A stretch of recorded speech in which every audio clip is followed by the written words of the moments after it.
or getting your kayak in the water, those details straight ahead. And I-20 is back open in Aiken County. The latest on the crash and what's next for the road bridge as News at 10 starts now.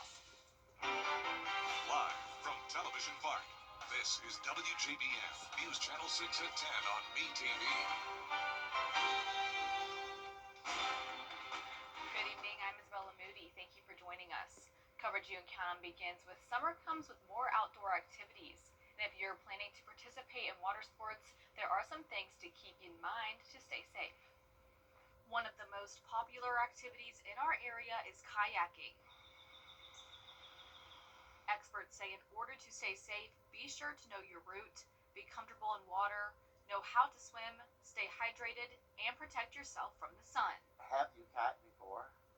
We also ask questions, can you swim? How do you feel comfortable out water?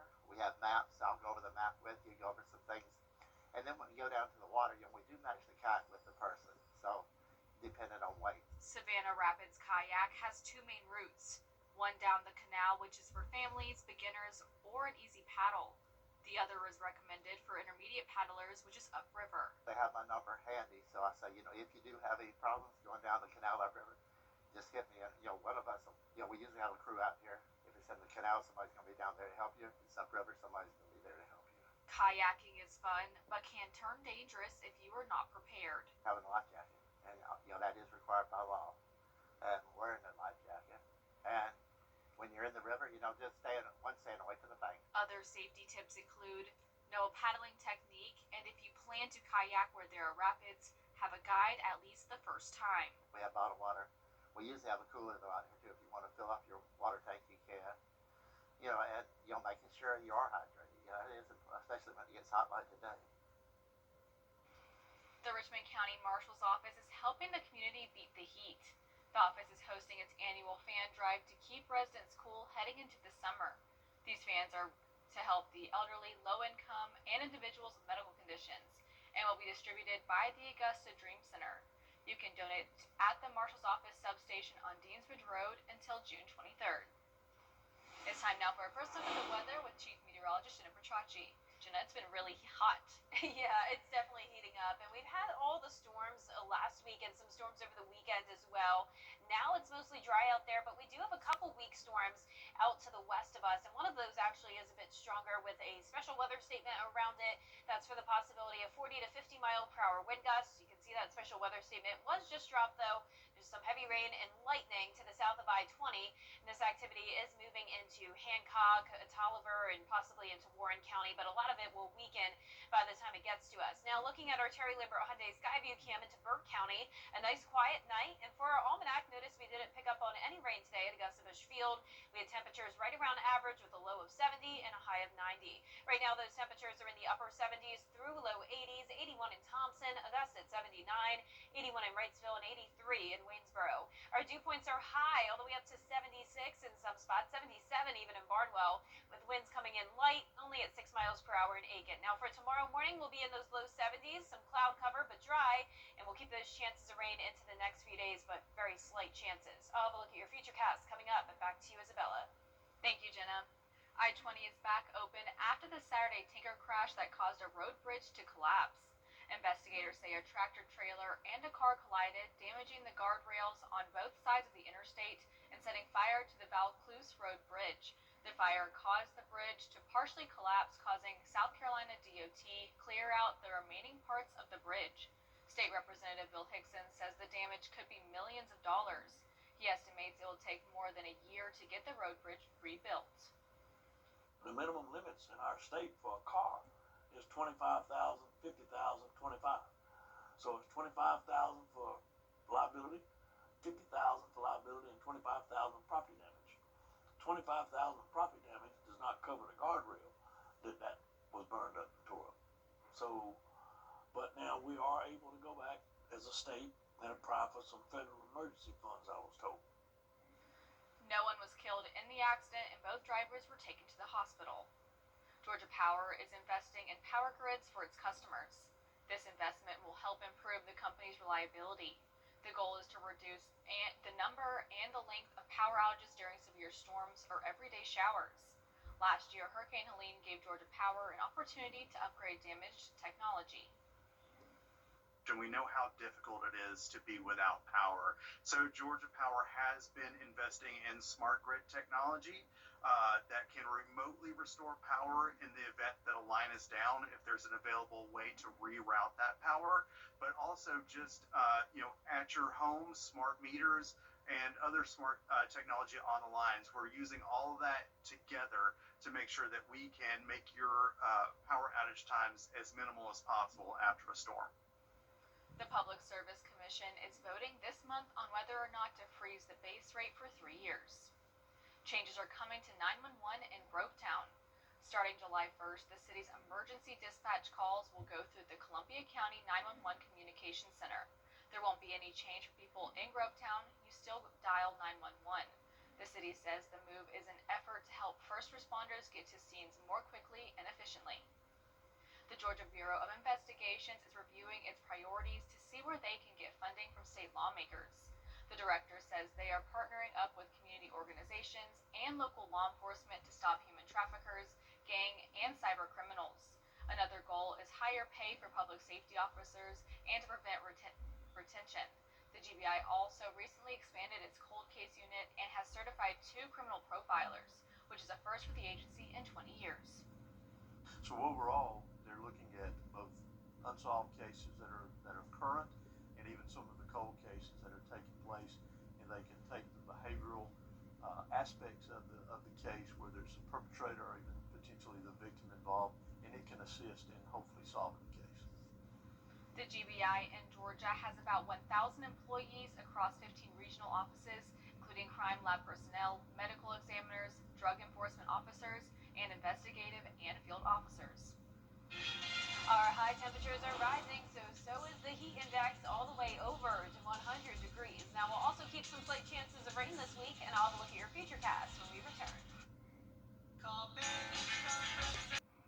Now, your most accurate forecast with WJBF Live 5/6. Welcome back. I want to start out with a special shout out to Michael and Lori Materna. So Lori set up this surprise studio tour for her dad, Michael, because they always watch WJBF every night, and she thought it would be awesome to give this as a Father's Day gift, a studio tour and a meet and greet with me and Dee, and we had a great time, and I was very impressed with their work on the green screen, and they got to try out or watch the 7 o'clock show live and then try out the green screen afterwards, and they did an awesome job. So thank you both for coming by. It was so fun hanging out with you last Friday. Now, right now on Live Viper 6 radar, we are mostly dry. We have this one spotty shower over in Warren County and a few more storms out to the west of us. Some heavy rain and lightning here approaching I-20, headed into places like Taliaferro County. Now, those storms will weaken a good bit by the time they get to the CSRA, and you don't have to worry about any severe weather overnight. Looking at our Terry Lambert Hyundai Skyview cam, it's dry and quiet here in Augusta. We're at 79 degrees. Winds are calm. Dew points are high in the middle 70s. And around the CSRA, upper 70s through a lower 80s this evening. A nice warm night with this stalled front to the north of us, and that's triggering scattered showers and storms all across Alabama and into parts of our area as well. So we have this Bermuda high. This is a typical summertime pattern. That high pressure brings us a lot of moisture, and moisture leads to high humidity and some slight chances of rain. Now, it's not going to be like last week where we had a lot of downpours throughout the day. Now it's just around the 20 to 30% chance. This is very typical for the summertime. And what's also typical, unfortunately, is the extreme heat. The heat index will be getting up to 103, if not higher, Friday and Saturday, with the actual high temperatures even climbing into the middle 90s. Tomorrow, we will be above average in the morning at 72, and then we'll climb to 92 in the afternoon with a few pop-up showers and storms. You can see our futurecast here showing a dry start to Tuesday, some low-level clouds with a south wind, maybe some areas of fog. As we go into Tuesday afternoon and evening, that's when some showers and storms will develop. We have that high pressure bringing in that southwest wind, and then we'll also have an approaching front, which will also bring us that chance of showers and storms a little higher as we go into our Thursday. But same deal, we're starting out Thursday morning dry, and then once we get into the afternoon with the heating of the day, that's when those storms start to bubble up. Now, here's a closer look tomorrow at 10 a.m., a dry start, but once we get to around noon, that's when those showers and storms will pop up. We're not expecting severe weather with that. We'll still have some sunshine throughout the day, and a lot of places will stay completely dry. Now, our low temperatures tonight will be in the lower 70s, and our high temperatures tomorrow will be around 90 degrees, maybe up to 93 in some spots. And Augusta will be up to 93 on Juneteenth and on Wednesday. 94 for that first day of summer.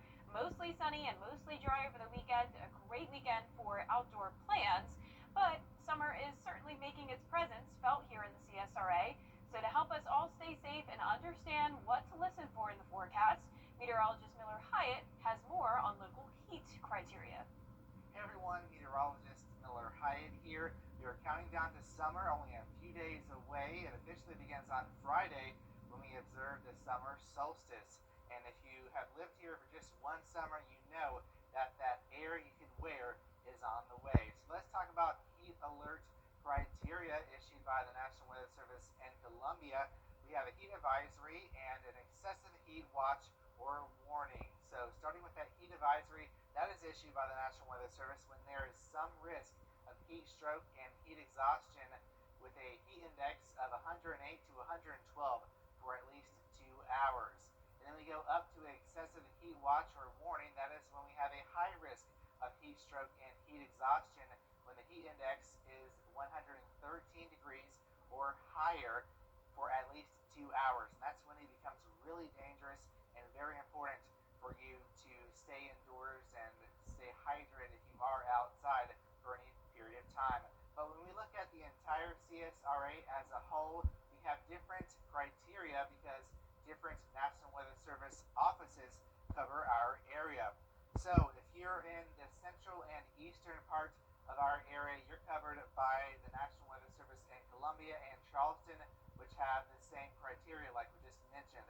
However, if you are in our western counties, you're covered by National Weather Service Peachtree City outside of Atlanta.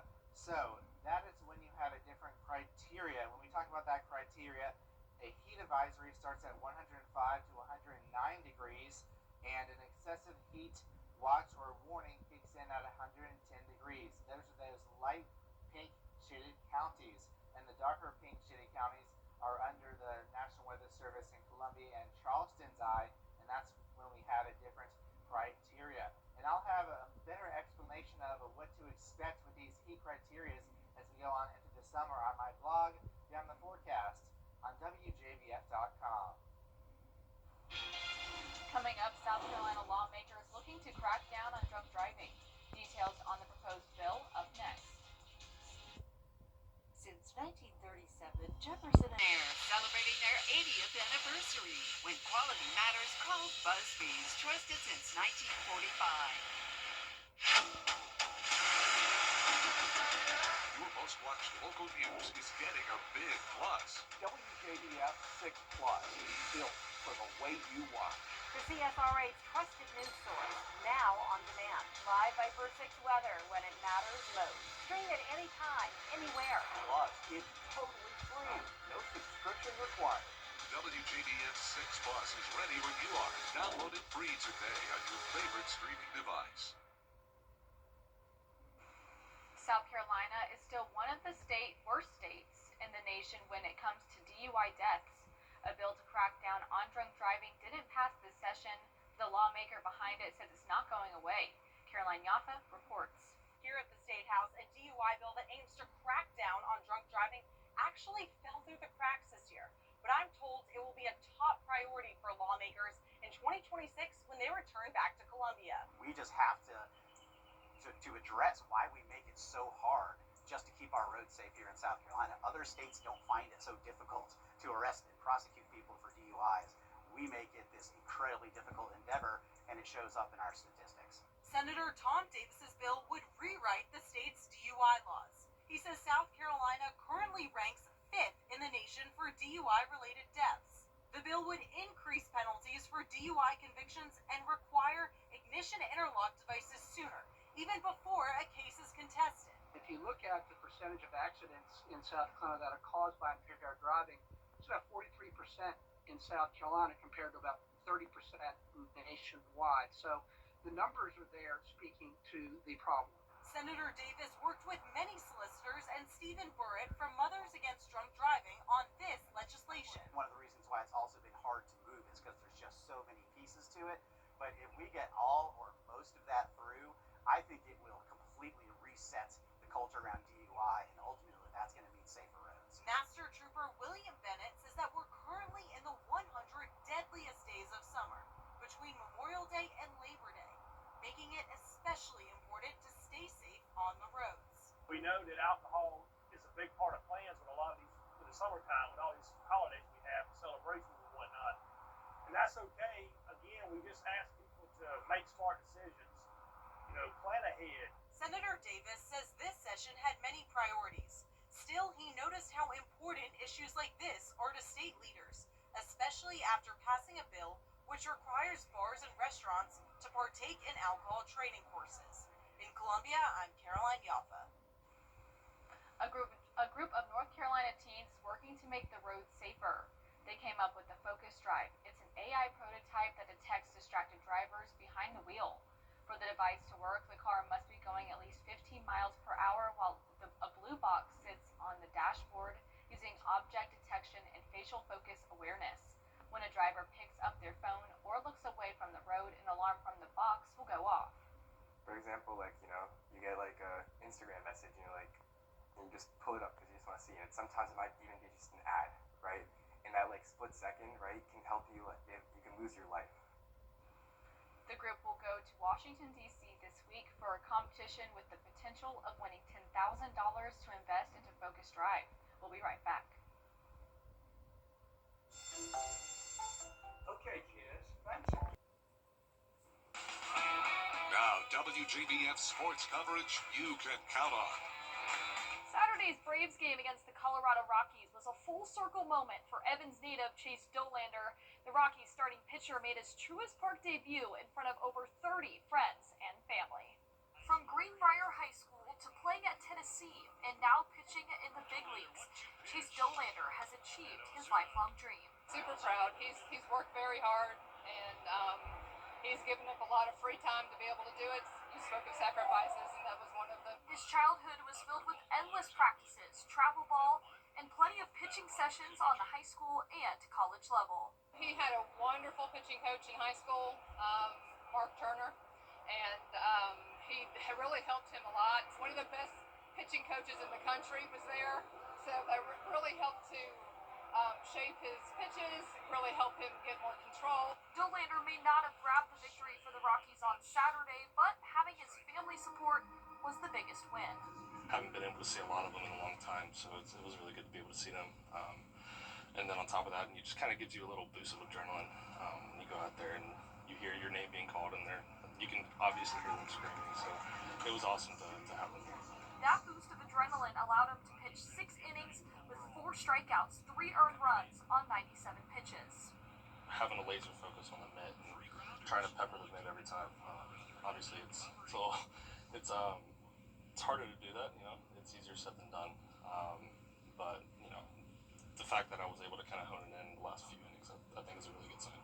A solid outing that Dollander will always remember in front of the people that got him to this point in his career. Oh, it's next level exciting. To see somebody who loved playing the game growing up and to the work that he's put into it to get to this level, and then having all the support that he's had for everybody around is just amazing. I owe them a lot. I owe them everything, honestly. I wouldn't be here without a lot of them. So, just the support system is awesome to have.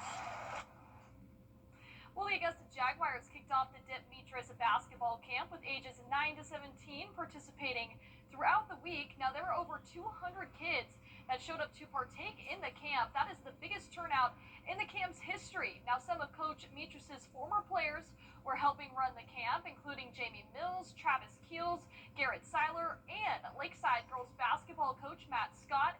Even incoming AU freshman Duran Dunbar was there as well. Now, some kids continue to come back each and every year to become the best basketball player they can be.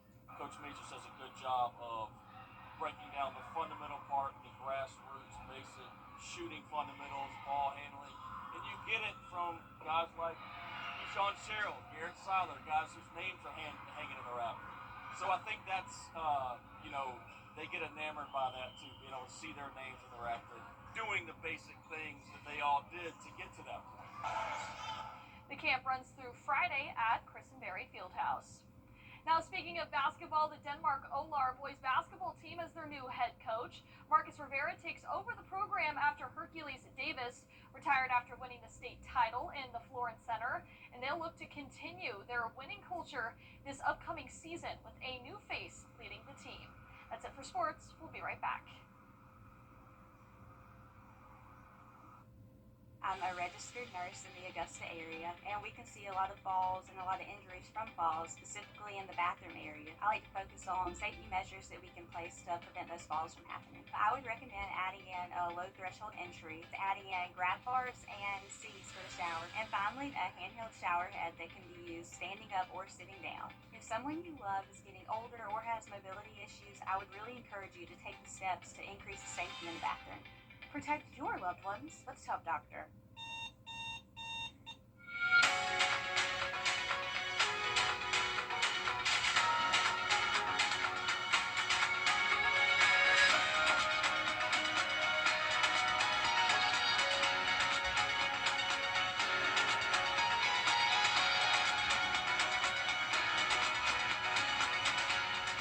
Wrestling into the business, St. John Powers.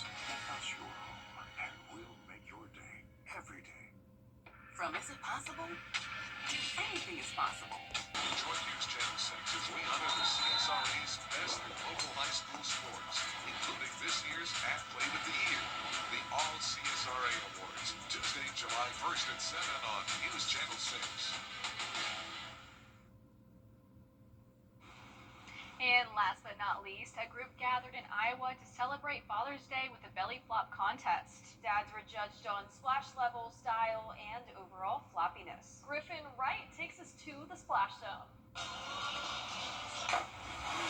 Adventureland held its first ever Father's Day flop belly flop contest. There were 8 glorious fathers with dad bods that were out competing for a great prize and just a lot of fun.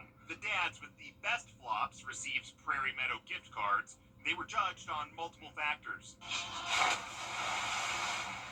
The loudest smack of that belly hitting the water. That was my number one factor. I mean, the crowd noise was great too, but somebody sacrificing their body and hearing that pancake, that was it.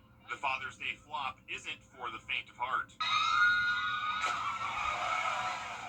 was painful. It was not fun, but it was fun for everybody else. It was awesome. Really, really proud of him. The perfect belly flop requires strategy. I waited till the water kind of got a little calmer so it'd be more flat so it could make a louder pop. And I jumped as high as I could and full bald eagles.